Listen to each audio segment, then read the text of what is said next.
Hello, Sag Risings. Welcome to your May horoscopes. In this video, I'm going to be listing off the most important transits of the month and what you can expect from them. And then at the end, I'm going to go ahead and pull a tarot card as advice for the month of May. Let's hop right in. I'm going to pull up your chart. All right. So we're going to start Monday, May 1st. That is when Pluto stations retrograde and at 0 degrees Aquarius. So Pluto will be stationing retrograde in your third house, and you will probably notice some subtle changes in the way that you communicate and interact with people. Maybe the way that you think is changing on some level.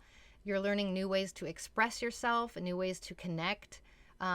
Changes with your form of transportation or car or neighborhood is supported. Your immediate environment will probably shift in some way. Something intense might happen in your immediate environment.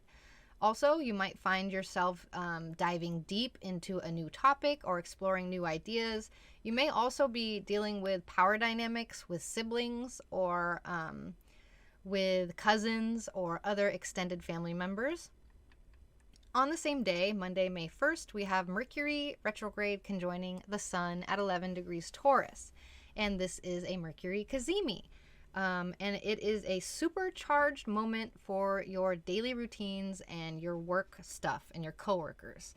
You might suddenly get really good at tackling your to-do lists, or maybe your communication at work becomes a lot smoother. It's also a great time to pay attention to your health, like finding a new workout routine or a new diet or meal plan that works for you. So a very interesting day, I would say, May 1st. We have pros and we have cons. And then the next thing I want to talk about is the lunar eclipse in Scorpio, and that is Friday, May 5th.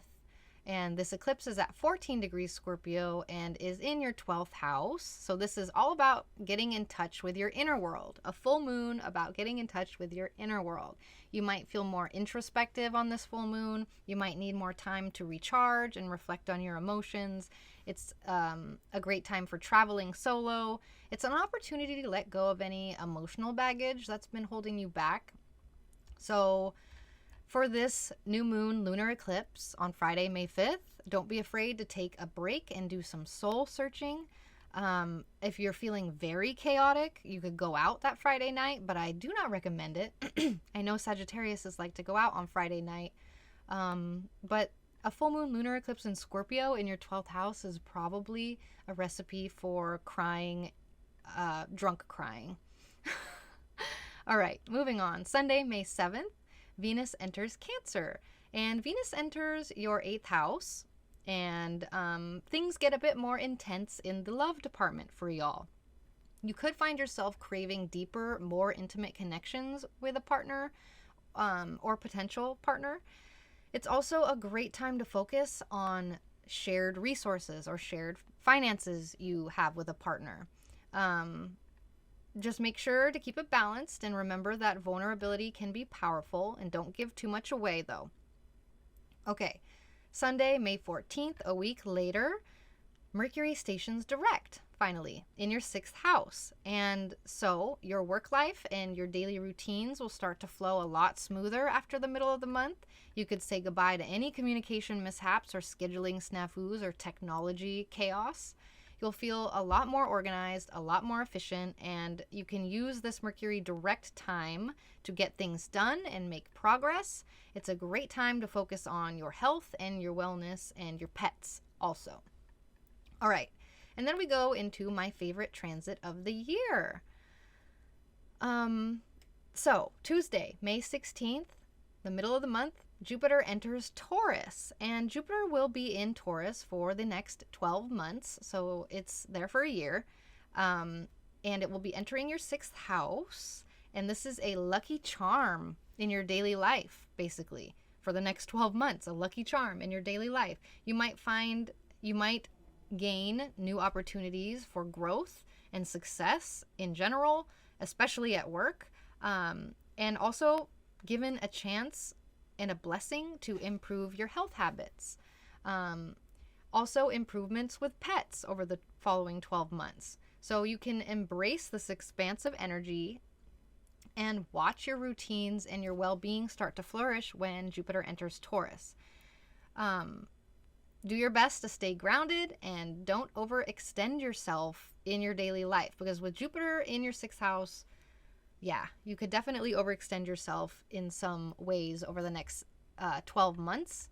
You could fill up your to-do list because Jupiter's there. He'll help you get it done, but you don't want to burn out, okay?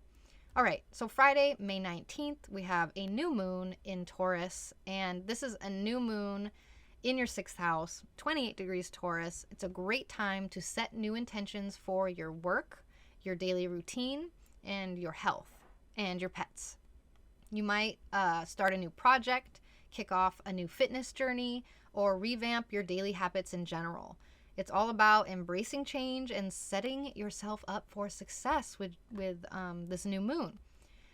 You can also expect to learn something you didn't know before for this new moon. So I have 2 more things to talk about. We have Saturday, May 20th. This is when Mars enters Leo.